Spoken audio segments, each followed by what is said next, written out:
Revenge with Karen. The moment the champagne bottle exploded and sprayed over the mounted flat screen in the break room, I already knew they weren't going to pay me. Not in money, not in credit, not in basic human decency. The system I built, line by line, sleepless night by sleepless night, just hit 400% above projected traffic. Real-time usage metrics rolled across the monitor like fireworks. API uptime flawless, dashboards responsive, cross-departmental reporting humming like a goddamn Tesla coil. The product was alive. Breathing, efficient, stable. That wasn't luck, that was me. People clapped. Marketing posted celebratory selfies. Sales handed out those corny foil balloons that say #goat. I stood off to the side, sipping lukewarm La Croix and watching my own work being passed around like a corporate party trick. I wasn't mad, not yet, just tired. Then the manager strolled in, Don, his $9 haircut and permanent smirk, and patted me on the shoulder like a dog who didn't bite the guests. "Hey, quick thing," he said, like it was an afterthought. "Your bonus isn't going through this cycle. Policy stuff, you get it." I blinked. "Policy? Yeah, upper levels are cracking down on post-launch bonuses," he said, already turning to walk away. "It's not personal, not personal. Like my weekends spent babysitting database failures weren't personal. Like the clause I negotiated in our licensing contract, line 13.2, subsection D, third-party retention condition, wasn't damn personal. Like the blood in my coffee wasn't personal." I didn't respond, didn't scream, didn't pull a Jerry Maguire and flip the printer off its tray. I nodded once and said, "Got it." What I really got was this: they thought I was replaceable. The woman who rebuilt their data, stacked from the ashes of a contractor's half-finished garbage heap, could be filed under cost containment. That policy was an acceptable insult to someone who literally negotiated the terms of legal use for the company's analytics vendor. That I wouldn't notice the way Don flinched when he said it. That I'd just keep showing up, smiling, like a cog in the machine that I built. I walked back to my desk. Noise of the room dimmed like someone turned down the treble on reality. My inbox was full of congrats. And can you hop on a quick call? Requests. Everyone wanted something: metrics, charts, proof the system was real and not just smoke and mirrors. I gave them what they wanted. No edge in my voice, no delay in delivery. But something inside me clicked into place. Not rage, not revenge, not yet. Just a calm, clinical understanding. They were now using a system whose legal operating status was tied to one line in a contract that no one but me had bothered to read. And that line had one condition: my employment. So when Don handed me that non-answer and walked away like I was lucky to still have a badge, he wasn't just stiffing me a bonus. He was pulling the pin on the very grenade I'd buried in the foundation of their precious platform. All I had to do now was let gravity take its course. I didn't tell anyone, didn't run to HR, didn't slack my bestie in legal.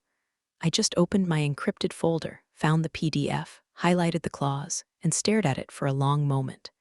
I remembered the meeting with the vendor, remembered how hard I had to fight to get that clause included. I wasn't even supposed to be negotiating. Don had dropped the ball, of course, but I stepped in. Spent 2 weeks wrangling red lines and vendor-side counsel just to protect myself, just in case they ever decided to screw me like this.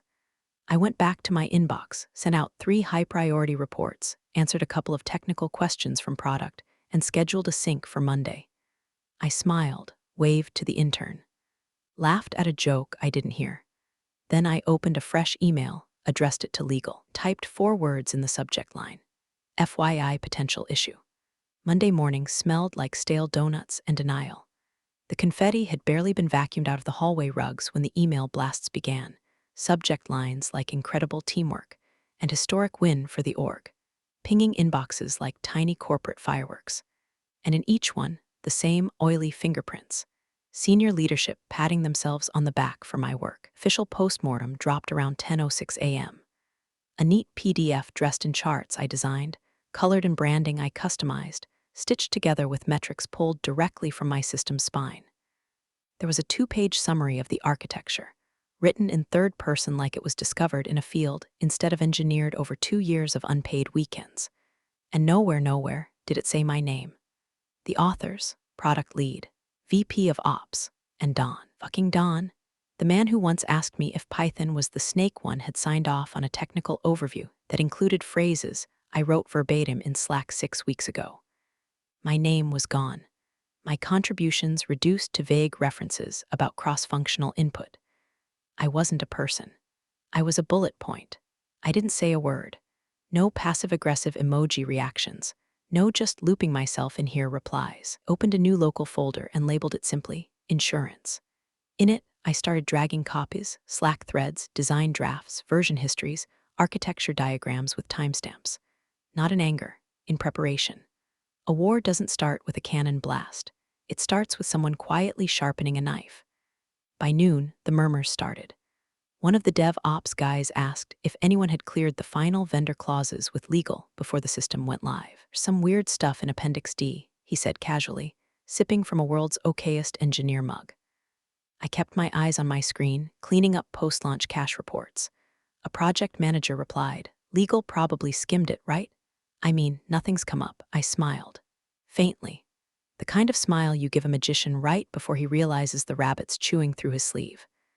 I took my lunch late, around 1:45, when the break room cleared out. Leftover cake was still there, dry chocolate sheet cake, with frosting that had crusted over like spackle. Someone had written success in red icing across the top. The U looked like it had been drawn by a toddler mid-tantrum. Appropriate. I sat by the window, not hungry, just absorbing, watching. HR walked by laughing with someone from sales. Product was already talking Q4 goals like we hadn't just survived a firestorm. Don strutted by with his coffee, talking loudly on Bluetooth about centralizing insights. He didn't look at me. He wouldn't. I wasn't supposed to exist outside the code, and yet, that afternoon I pulled up the license again. Not just the clause I highlighted last week, but the whole thing, every page, every signature, every timestamp. I knew exactly how it would play out if I needed to drop it. Not just breach of contract level chaos, but system-wide blackout chaos, kind of thing investors ask about on emergency earnings calls. The kind of thing compliance teams refer to as non-recoverable exposure. I didn't need to swing yet. I just needed to wait. Let the silence stretch. Let Don forget what he skimmed. Let leadership polish their boots on my back a little longer. Let the rope tighten. Because the moment they made it official, unpaid, unacknowledged, erased, that clause would activate like a tripwire. I left at 6, not a second later, just like any other day.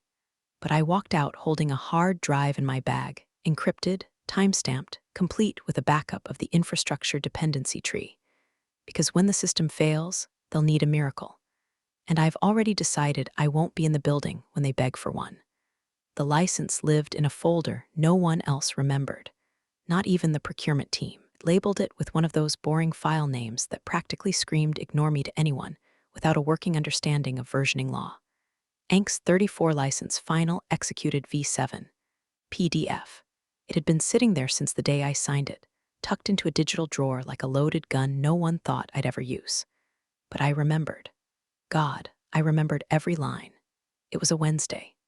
Everyone was still high on caffeine and ego from the launch. Han had started calling the system our baby in meetings, his voice taking on this weird paternal tone like he'd been there for more than 5 Slack approvals, and a lunch where he asked what a data warehouse was. They were already talking about expanding it to other departments, maybe even monetizing the metrics. A roadmap was forming, one built entirely on the spine of a platform I had architected, and they still hadn't paid me, so I opened the file. The clause was exactly where I remembered it. Appendix D, subsection 3, paragraph B. Single sentence. One legal needle buried in a haystack of whereas and therefore. In the event that the designated technical lead, as defined in Addendum B, i.e., my name, is removed from compensated employment status for any period exceeding 72 hours, this license agreement shall be considered null and void. All associated access rights terminated without further notice. No gray area, no ambiguity, just pure black and white kill switch. That clause didn't exist by accident. It was born out of spite. 2 years ago, Don and his buddies tried to outsource the analytics rebuild to a contractor in Austin, someone who bragged about 10x engineering and thought documentation was optional. I caught the Slack messages by mistake, were ready to cut me out entirely. Said I was too protective, overly opinionated, and my salary was a cost inefficiency. So I made a call to the vendor. Explained the situation. Said we needed stronger language, made them put my name in the contract. If they wanted to use their software, I had to be paid. Not just employed, compensated. I wanted to make sure they'd never get to erase me quietly. And now, we're standing on a legal landmine with both feet. I minimized the window, took a sip of my coffee, and opened Outlook. Drafted a new message to our internal legal counsel. No drama, no warning shots, just 4 lines. Subject, FYI potential issue. Hi Rebecca, looping you in on the analytics license, specifically Appendix D. There may be compliance implications if current compensation structure isn't aligned. Attaching for your review. Attach the contract. PDF. Original signature timestamped. Let the document speak for itself. Then I hit send, nothing dramatic, no bells, no fire alarms. But as soon as I clicked that little paper airplane icon, the entire game changed. Because now, it wasn't just about feelings. It wasn't about fairness or recognition. It was about legality. It was about governance. It was about how fast a company can fall apart when the one person who actually read the contract decides to stop protecting them from their own laziness. I didn't watch for the read receipt. Didn't refresh to see if she replied. I just leaned back, stretched my neck, and listened to the hum of the servers my code still fed. They could keep pretending I didn't matter. But now, every breath the system took was technically illegal, and I was the only one who could revive it. First sign was the silence. Not absence of noise silence, targeted silence. The kind that spreads in pockets. The kind that's engineered. Legal pinged Dawn on Thursday morning. I know this because Rebecca, our lead counsel, CC'd me in the message, just a brief, polite ask for clarification around the analytics licensing structure. Following up on Appendix D, she wrote, with all the dispassionate calm of a surgeon prepping a scalpel. Dawn didn't respond. Not immediately. Not even after she followed up with just want to confirm current compensation alignment to ensure license compliance. He left it unread for 6 hours. I watched his Slack status bounce between active and in a meeting, the little green dot flickering like a heartbeat. Then something curious happened. I got removed from the data ops Slack channel. No warning, no explanation. Just poof. 1 second I was there, eating a thread about integrating new endpoints. The next I was staring at you no longer have access to this workspace. Like I'd been voted off the island. Same thing happened with the morning stand-up invite. It vanished from my calendar. I only noticed when I saw a screen share notification pop up from the Zoom room I was supposed to be in. It blinked, then disappeared. They were icing me out.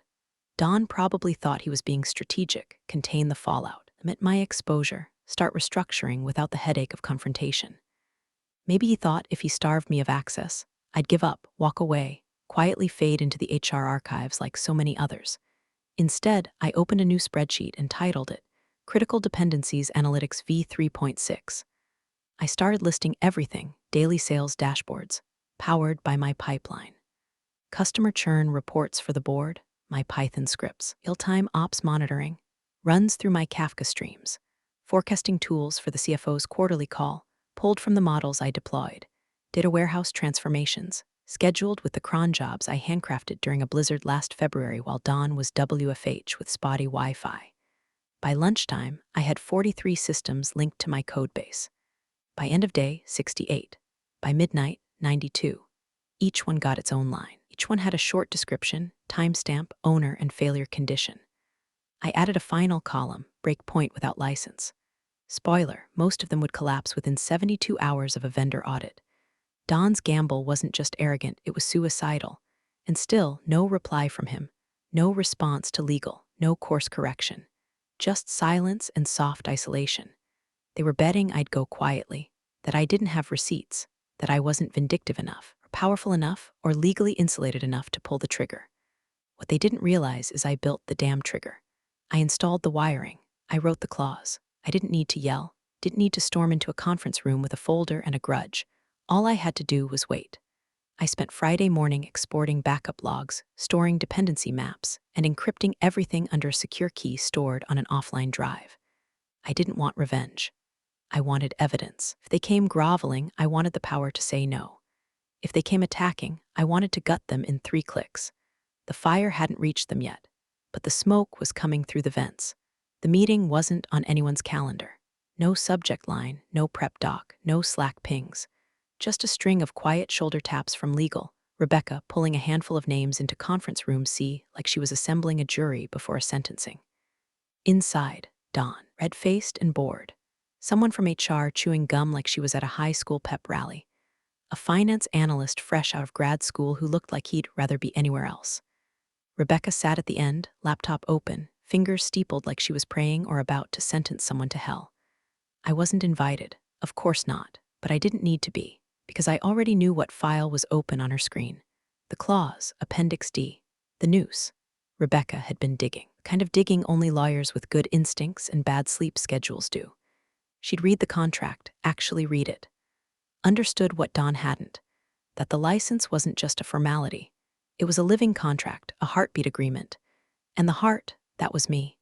She started calmly. I want to verify something, she said, her voice low, like a bomb technician talking through a wire snip. Is my name currently being compensated in accordance with her employment agreement? HR spoke first, like it was a softball question. Yes, of course. She's active, hasn't been terminated. Rebecca didn't flinch. That wasn't the question. Has she been paid? A pause. Finance flipped through a spreadsheet, frowning. Her Q2 performance bonus is still under review. I don't see a disbursement yet. Dawn jumped in too fast. Eager, we're still evaluating performance metrics tied to the rollout. I mean, the team did great, obviously, but there's some policy-level stuff around post-launch incentive triggers that Rebecca held up a hand. Slow, surgical. Then she closed the laptop. Not slammed, not passive-aggressive, just a quiet, final closing, like a lid on a coffin. She looked at them, really looked at them, and said, if she's unpaid, we're in breach. HR blinked. Of what? Becca pointed to the laptop, now shut. Clause 13.2, subsection D. The license agreement that gives us legal access to 97% of our analytics infrastructure. The clause that requires my name to be in compensated employment status in order for that license to remain valid. Dawn tried to laugh. That's just boilerplate. No, Rebecca said, so softly it made the air go cold. It's not. The room went still. Rebecca leaned forward, elbows on the table. If this isn't fixed, we're out of compliance. Which means our access to the system is illegal. Which means every dashboard, every report, every investor call using that data becomes exposure. Which means you, she turned to Dawn, need to explain why you failed to process a compensation clause that has operational kill switch language attached. Dawn looked like a man slowly realizing his parachute was actually a gym bag. I didn't know, he mumbled. You were in the loop, she replied. You signed the disbursement delay form. You authorized the review freeze. The finance kid cleared his throat. We thought it was standard. Nobody mentioned, Rebecca cut him off. It's not standard, it's negligence. Silence, long and heavy. Then she stood up. I'm escalating this to the CEO, she said. If she's not paid by end of day, we will be in breach. And if that happens, I'll have to file a formal notification with our outside counsel and the vendor's compliance team. She turned to leave, then stopped at the door. And if you think she's bluffing, she added without looking back, you should read the rest of the contract. She wrote most of it. Behind the glass wall, someone from IT walked past holding a flickering monitor. Outside, the world kept spinning. But inside that room, the fire had landed, just didn't realize yet that it had already started burning through the floor. It started with a missed email. 3:12 a.m., the automated report for global sales reconciliation didn't land in the CFO's inbox. No bounce-back, no error trail, just nothing. At 3:34, an intern on the East Coast shift pinged IT with the kind of innocent panic only interns can pull off. Hey, are the dashboards down, or am I just dumb lol? By 4 o'clock, the DevOps group chat was a war zone. No one could access the analytics cluster. The container logs were clean, no deploys overnight, no infra outages. But the API keys were throwing 400 threes from the vendor. Then came the message. Not from me, not from legal. From the system. Every executive dashboard, board metrics, investor KPIs, churn heat maps, customer lifetime value projections, freshed with a single crimson banner. License unrecognized. Contact account holder. That was the clause. That was the line in Appendix D flipping its middle finger to every one of them, because they hadn't paid me. By 6:45, Don's voicemail was full. So was his inbox. So was his soul, probably. People started hovering near his door like kids watching a house fire. I watched the whole thing from the break room, feet up, sipping burnt office coffee from a chipped mug that said data never sleeps. Ironic, I wasn't gloating, I wasn't even smiling. I just existed, calm, present, a ghost in the machine. By 7:30, IT had escalated to legal. Legal had escalated to Rebecca. Rebecca didn't ping me, she didn't have to. By 8:02, she was outside the CEO's office, black binder in hand. I could see her through the glass wall, speaking low and fast, face pale but composed. The CEO looked confused, then concerned, then still. By 8:15, the emergency meeting was called. No Zoom, no calendar, in person only. The subject line on the invite said one word, urgent. I was not invited again, but that didn't matter. My name was already in the room. Don tried to spin it. Of course he did. Said it was a technical hiccup, a vendor-side handshake misfire. Rebecca slid the contract across the table. Clause 13.2. Subsection D. Termination upon non-compensated status of the designated technical lead. The room was quiet. The CEO asked, "Is this real?" Rebecca just nodded. "Is she still on payroll?" Finance shook their head. Don tried to talk, got waved off like a mosquito. I was still in the break room, still sipping, watching someone from marketing sob quietly into a granola bar. Second alert hit the screens. Data pipeline suspended due to license breach. You could feel the panic start to rip through the walls. Because this wasn't a bug. This was compliance. This was exposure. Every dashboard, every report, every investor-ready projection they'd prepped for the quarterly call was now, legally speaking, inadmissible. They could fire me, sure. They just couldn't run the company after they did. I opened my laptop, clicked refresh, watched their world freeze in real time. Then I finished my coffee. It tasted better than usual. The room was full, but no one breathed. Not when Rebecca opened the black binder. Not when she clicked her pen with that little snap that always sounded like a warning shot. Not even when she said the name of the clause aloud, like a priest reciting scripture at the gallows. Appendix D. Clause 13.2. Subsection D, she said, eyes scanning the page, but voice aimed directly at Don. Termination upon the unpaid status of the designated technical lead. The projector was off. The blinds were drawn. No charts, no slide decks, no spin. Just printed paper and the collective heart rate of 5 executives realizing they'd stepped on a landmine. Rebecca looked up, calm as a storm that already passed through. "Please tell me you paid her," she said, eyes locked on Don like a blade at his throat. Don stammered. She's employed, active status. She hasn't been terminated. That's not what I asked," Rebecca replied, her tone colder than corporate laminate. Was she paid? A long pause. Then finally, from the junior finance analyst in the corner, her Q2 bonus was withheld. Still under internal review. Rebecca blinked once. Closed the binder with surgical precision. Then flipped it back open to a new page, highlighted, underlined, notarized. Then, she said, "Oi, steady, you better call your investors." Silence detonated in the room. The CFO visibly paled. The VP of sales started rubbing his temples like he could physically squeeze the consequences out. The CEO didn't move, didn't blink, just stared at the paper like it might catch fire on its own. Don opened his mouth again, tried to laugh. "Come on, this is just exaggerated legalese, right? These kinds of clauses are rarely enforced." Rebecca cut in. "Enforceable." The vendor confirmed it. "I contacted their compliance lead this morning. They cross-referenced her employment status with their database access logs. If she's unpaid, we are operating without a license." He tried again. "There's got to be a grace period." "There's not," she said, flipping to another page. 72 hours. That window expired last night at 11:43 p.m. Another silence. This one darker. Rebecca stood, adjusted her blazer, looked at the CEO, not Don. "I strongly recommend we issue retroactive compensation immediately and prepare a disclosure for the board and our investors. The breach affects not just operations, but every downstream report built from that pipeline." The CEO exhaled hard through his nose. "Is there a fix?" Rebecca didn't answer right away. She just stared at him, then said, "You had one. You decided her bonus wasn't worth the policy exception." Don was now visibly sweating.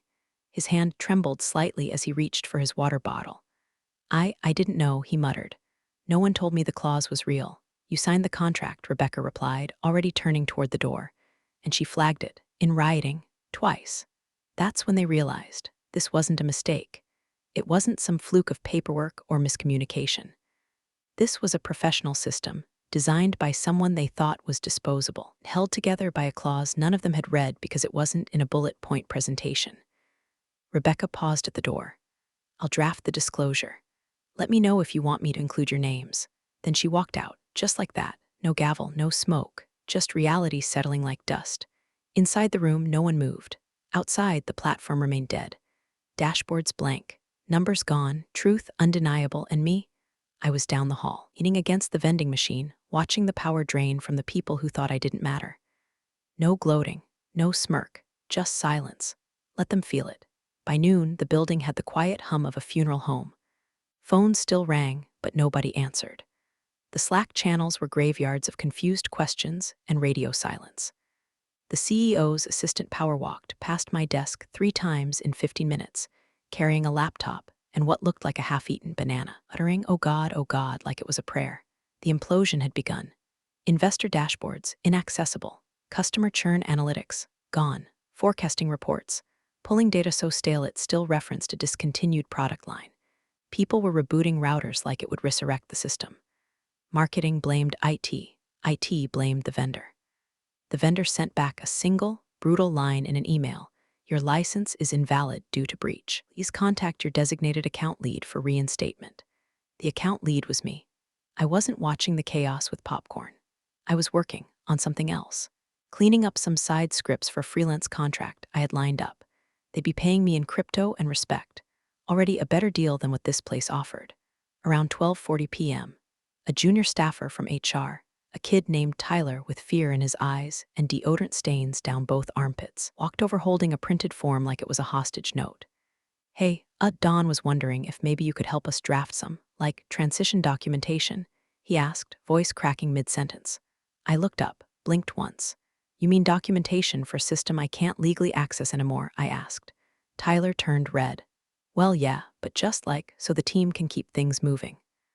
I took a slow sip of my tea, then said evenly, Don, I'm not available. And next time, don't send someone who doesn't understand what the word breach means. He nodded too fast, like his head was trying to escape the room before the rest of him. He shuffled off without a word. I went back to my terminal and quietly deleted my personal credentials from every sandbox instance. Not in malice, just in closure. Meanwhile, HR made their move. They tried to process a backdated bonus, not even subtle about it. The timestamp on the payroll adjustment showed as 11:04 a.m., hours after the final deadline from the clause. The payment was labeled manual adjustment discretionary. They thought they could slap a Band-Aid on a bullet wound and call it compliance. Rebecca wasn't having it. She sent a company-wide email, short, brutal, bulletproof to all leadership. Retroactive compensation does not resolve breach status per contract clause 13.2d. Timestamp payment logs confirm violation. The platform remains unlicensed. Disclosure to vendor and investors will proceed. There it was, in black and white, from legal, no sugar, no spin. And still, Don tried to blame internal miscommunication. I overheard him in the hallway later, telling someone from finance that maybe she could have just come to me directly instead of escalating through legal. Like I hadn't. Twice. Like I hadn't sent that first email marked FYI potential issue. The stupidity wasn't surprising. What shocked me was how committed they were to it. They had a flaming meteor headed for their quarterly report, and their plan was to hand me a Word doc template and hope I'd play ball. But I wasn't playing anymore. I wasn't even on the field. I walked past the conference room at 2 p.m. Inside, panic, 4 people on a call, one crying, one pacing. Don gesturing wildly at a spreadsheet that was nothing but #ref. Errors. I didn't slow down, didn't look in. Just smiled faintly at the vending machine as I passed. Twix was out, still more reliable than their leadership. The call came at 6:42 p.m., just as I was pouring myself a glass of wine and feeding the cat. My phone lit up with a number I didn't recognize, direct dial, no caller ID mask, no assistant buffer. That meant one thing. I answered with one word, yes. There was a pause, long enough to hear his breath catch. Then, what will it take? No greeting, no introduction. Just gravel in the throat and desperation wrapped in a necktie. It was the CEO, not his proxy, not his EA, not some groveling PR script. Him. I walked to my desk, sat down, and opened the folder labeled "They're Going to Beg." Inside, a PDF, drafted by my attorney, titled, Reinstatement and Buyout Proposal Executed Upon License Breach. We'd prepared it 2 weeks ago, before launch, before Don got cute. before HR thought policy was more important than person. I didn't respond right away. Let the silence stretch like piano wire, and I clicked forward. The subject line read, "Your offer window 24 hours." The document contained 3 bullet points. Immediate wire transfer of unpaid compensation, plus 40% breach penalty buyout of license clause for mid-six figures, executed through outside counsel written statement, acknowledging contribution. To be read at the next company-wide all-hands. I heard him open it. You could feel the moment the number hit his optic nerve. Nothing for 10 seconds. Then, quietly, "We should have just paid you the damn bonus." I didn't say "I told you so," didn't laugh, didn't throw confetti. I just said, "You've got until close of business tomorrow." Then the vendor gets the breach escalation. Click, no goodbye, no theatrics. I sat back, took a sip of wine, and watched my email for a wire confirmation. The dashboard stayed dark all night. The board didn't get their Q3 burn rate report. Investors kept refreshing pages that now read, "Error 402, license authorization required." And me, I watered my plants, watched the sunset, felt the weight of silence, that beautiful, golden silence, when the system you built finally speaks for you louder than any speech could. They didn't just break a contract. They proved I was the only one holding the damn place together. And now they were paying for it, on my terms. Thanks for joining the fun, you office survivors. Subscribe for more switch-flicking drama. Let's make your former coworkers sweat.